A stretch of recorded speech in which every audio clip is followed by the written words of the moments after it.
अभी मैं बुलाना चाहूँगा भैया आप सब लोगों को सुबह सुबह जगाने वाले,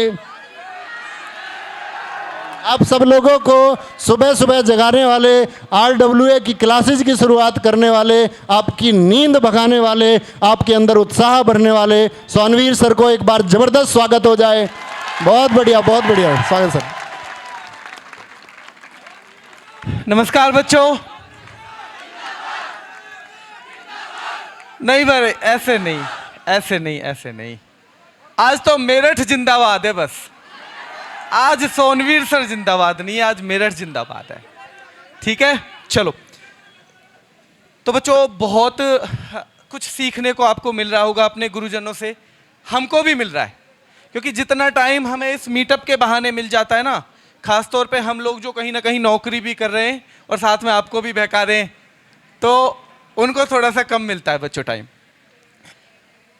एक छोटी सी चीज कहना चाहूंगा। एक तो नवीन सर कह रहे थे ना, जिद वाली बात, मतलब मेरठ की भाषा में खुट्टा यही खुट्टा वो वाली बात है भाई। बिल्कुल सिंपल 3 शब्दों में बता देते हो आप सब कुछ, है ना। सिंपल बता देते हो कि यूंगे कुछ चले जा, के यूंगे कुछ चले जा। ठीक है। तो आज मैं घर से चला ना, तो मेरे एक दूर की रिश्तेदार हैं घर पे अभी, तो मतलब दूर की हैं, ब्लड रिलेशन भी नहीं है उनसे ना। तो उन्होंने कहा आप जा रहे हो, कितने सारे बच्चे होंगे, तो आपको डर नहीं लगेगा? इतने सारे बच्चे, मतलब वहां कोई व्यवस्था बिगड़ गई तो? मैंने कहा मुझे डर तो लग जाता, पर उस हर इंसान को डर नहीं लगता जिसका छोटा भाई, जिसकी छोटी बहन उसके कंधे पे आ जाए। और मैंने कहा फिर सारा डर फेस कर लेते हैं वो लोग, क्योंकि ताकत जो है कंधे पे आ गई। कहां पे आ गई? कौन सी ताकत काम आती है हमेशा? अगर शारीरिक तौर पे कुछ करना हो तो कंधे की ताकत काम आती है ना। तो मैंने कहा मेरे कंधे बड़े मजबूत हैं, तो मुझे बिल्कुल डरने की जरूरत है नहीं, ना RWA टीम को डरने की जरूरत है। और दूर की रिश्तेदार भी बता ही दूं, वो पत्नी है मेरी। भाई गलत नहीं बोला था, रिश्तेदार भी दूर की हैं और ब्लड रिलेशन भी नहीं है गलत नहीं है भाई। ठीक है। तो वैसे तो हर चीज का, तो बच्चों मेरी बात गलत नहीं होनी चाहिए, मुझे जाके मुंह भी दिखाना है वहां, है ना। तो ये आपका ही प्रोग्राम है, इसमें अनुशासन भी आपका, और बहुत अच्छे से आपने मेंटेन भी किया है। हम लोग नहीं कर सकते, क्योंकि हमारी ताकत आप हो। सारा जहां भी साथ दे तो और बात है, सारा जहां भी साथ दे तो और बात है, और तू जरा भी साथ दे तो और बात है। चलने को एक पैर से भी चलते हैं लोग, पर दूसरा भी साथ दे तो और बात है। तो हमारी ताकत हो आप, हमारी ताकत हो आप ही से हम हैं। तो बच्चों बात चल रही थी कि सफलता कितना मायने रखती है। 2 दोस्त मिले बहुत टाइम बाद। एक ऐसा दोस्त जिसने अपने लिए क्या किया, एक मेहनत की राह चुनी। उसने कहा मुझे जीवन में कुछ करना है, जब जन्म मिला है तो कुछ ना कुछ तो करना है, अच्छा करना है कुछ। दूसरा ऐसा, अरे यार ये जिंदगी एक बार मिली है, मजे लो ना, ऐसे भी तो बहुत सारे मिलते हैं आपको। तो जब दोनों मिले ना, तो दोनों ने घड़ी बांधी हुई। एक के पास बढ़िया बच्चों 1-1.5 लाख रुपए की घड़ी, एक के पास अपना जो मिल जाती है 100-150 रुपए की।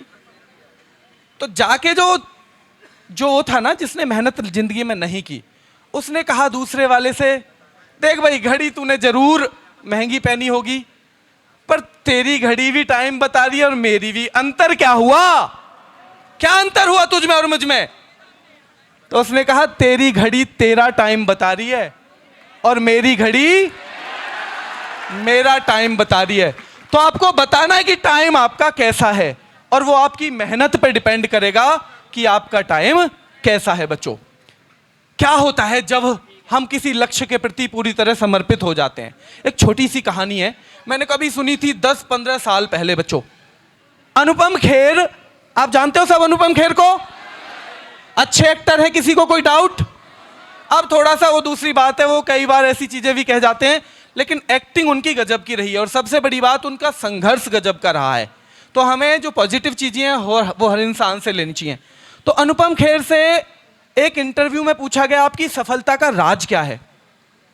तो उन्होंने बताया कि जब मुझे 2-4 फिल्में मिलने लगी ना, तो सर क्या हो गया मेरा, सर पे क्या चढ़ गई, सफलता चढ़ गई।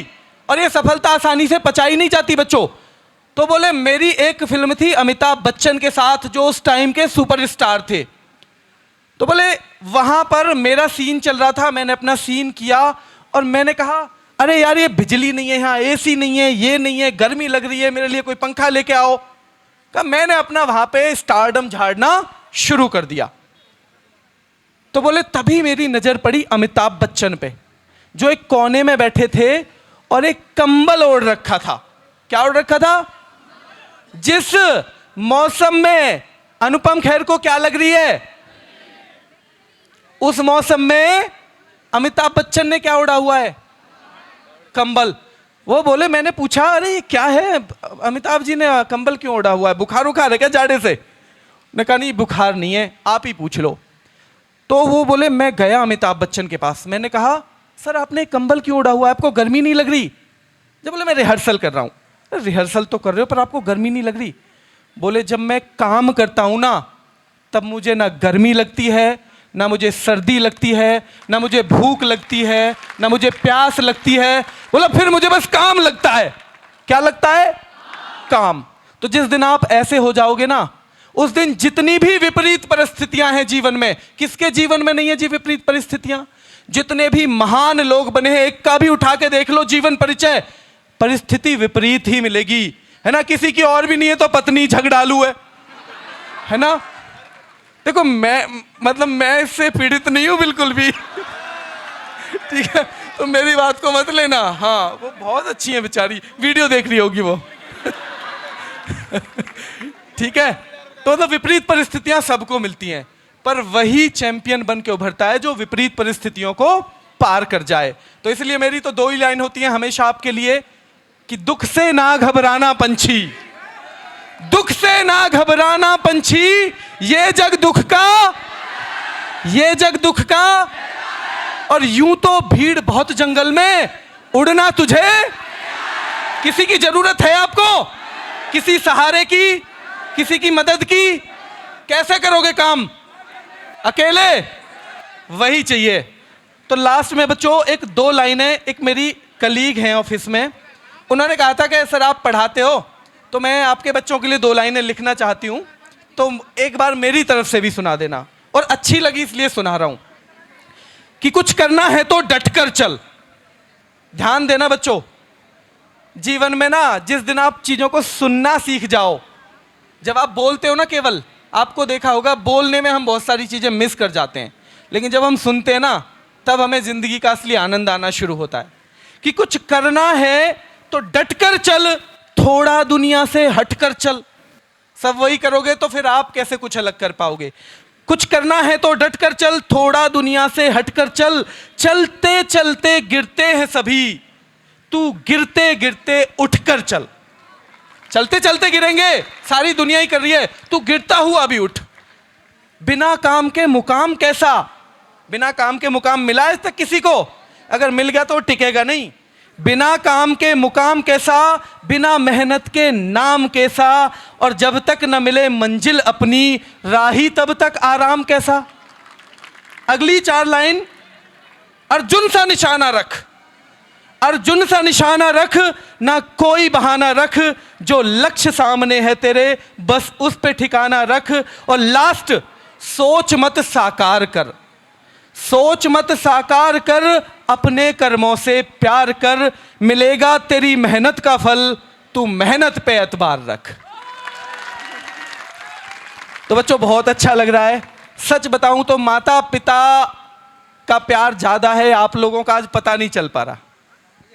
आज नहीं चल पा रहा कि आप लोगों ने ज्यादा प्यार दिया है या माता घर में ज्यादा प्यार देती है।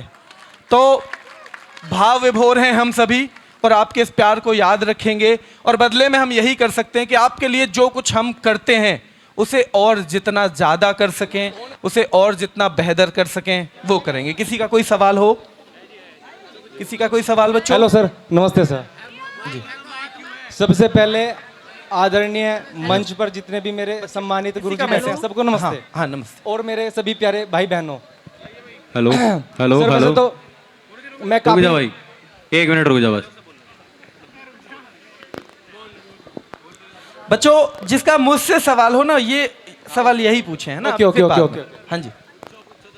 काफी पहले से मैं प्रयास कर रहा था कि बार बार सर आते थे, क्वेश्चन उनसे था, बट आपसे भी हो जाएगा। वो क्वेश्चन ये है कि सर मैं गांव से बिलोंग करता हूँ, ओके, और थोड़ा सा टाइम निकाल के आया हूँ, मुझे काफी टाइम हो गया और जाना भी है, इसलिए थोड़ा जल्दी कर रहा था, थोड़ा सा मतलब बताइए, था, उसके लिए सॉरी। बताइए। वो ये पूछना था मुझे सर, जैसे कि मैं थोड़ा अपने मम्मी पापा को भी टाइम देता हूँ और वो गाँव में ना, यहाँ अधिकतर सब लगभग गांव से ही हैं और वो सब जानते होंगे गांव में खेतों में काम बहुत ज़्यादा होता है, तो मैं थोड़ा हेल्प करता हूँ उनकी, तो मुझे दोपहर तक हो जाता है, मतलब दोपहर, तो आधा टाइम मेरा वहीं निकल जाता है और आधा दिन ही मैं पढ़ पाता हूँ, तो थोड़ा परेशान भी रहता हूँ। और यहाँ एक लाइब्रेरी है, तो मैं वहाँ आता भी हूँ, तो मुझे ना वहाँ मध्य रात्रि भी हो जाती है, तो वो बहुत ही ज़्यादा कहते हैं कि यार तू मतलब चला जा भाई, कैसे करेगा। तो सर क्या है ना, मतलब मैं ये कहना चाह रहा हूँ कि सर जैसे कि मैं पढ़ाई को बहुत ही कम ज़्यादा टाइम दे पा रहा हूँ, तो सर मेरे जैसे ऐसे बहुत हैं, ठीक है सर। तो सर 8-10 घंटे दे पा रहे हो? 8-10 घंटे? नहीं सर, एक बात मैं वो कहना चाहूँ, मैं कभी कभी वहाँ रुकता हूँ मध्य रात्रि के लिए, कभी कभी, लेकिन बस आधा ही दे पाता हूँ। तो सर मैं ये जानना चाह रहा हूँ कि जैसे मैं कम पढ़ता हूँ, मतलब थोड़ा कम टाइम दे पा रहा हूँ, तो क्या सर मतलब मैं एवरेज ही स्कोर कर पा रहा हूँ टेक्स्ट बुक में, तो सर मैं थोड़ा कैसे ग्रो करूँ, मतलब वो थोड़ा टाइम कम। देखो थोड़ा सा टाइम तो बढ़ा दो, अगर वो कम है ज़्यादा ही, ठीक है। बाकी देखो टेस्ट बुक में या किसी भी टेस्ट में अगर आपका स्कोर कम रहता है ना, तो कम टाइम में भी अगर आपको सुधारना है तो आप वो चीज़ें ना हर टेस्ट के बाद वो चीज़ें ध्यान दो जिन पे आपका स्कोर हो नहीं पा रहा, और उनके लिए स्पेशल काम करो। देखो 2 तरीके हैं। एक बच्चा जिसके पास ज़्यादा टाइम है ना, उसके पास 4 पेज हैं, वो चारों पेज को लगातार पढ़ता रहेगा, रिवीजन भी लगातार करेगा। आपके पास कम टाइम है, आप उसे मार्क कर लो कि मुझे कौन सी चीज़ अच्छे से आती है। 2 पेज 2.5 पेज आपको पहले से ही अच्छे से आता होगा, आप उस 1.5 पेज पे ज़्यादा ध्यान दे दो। आप सारे का रिवीजन एक साथ मत करो। 10 बार करते हो, 1 बार जो आता है उसे कर लो, बाकी 8-9 बार उसे करो जो आप पे नहीं आता। टाइम की क्षतिपूर्ति हो जाएगी। मैं बच्चों जब दिल्ली पुलिस में सब इंस्पेक्टर था, लगभग 14 घंटे की मेरी एवरेज नौकरी थी। मेरे ख्याल से इतना तो माताजी पिताजी की हेल्प नहीं करते होगे आप, इतना नहीं करते हो ना। उसके बाद CGL एग्जाम निकल गया, तो केवल उसके पीछे यही कारण था कि फोकस करो उन चीज़ों पे जो आपकी कमज़ोर हैं, है ना। आप कितना भी, आप 24 घंटे भी पढ़ रहे हो, 20 भी पढ़ रहे हो ना, तो भी अगर आप एक सिस्टमेटिक ढंग से नहीं पढ़ोगे तो नंबर तो फिर भी कम रहेंगे। जो कमजोरी है भाई, दोनों बाजू आप लोग जिम जा रहे हो और एक लेफ्ट वाली थोड़ी सी पतली है, तो इससे ज़्यादा मेहनत करो, इससे थोड़ी सी कम कर दो, वरना दोनों से लगातार ज़्यादा करते रहोगे तो ये हमेशा और ज़्यादा मोटी होती जाएगी, और तो मतलब वो अंतर बना रहेगा, फिर दिक्कत ये है।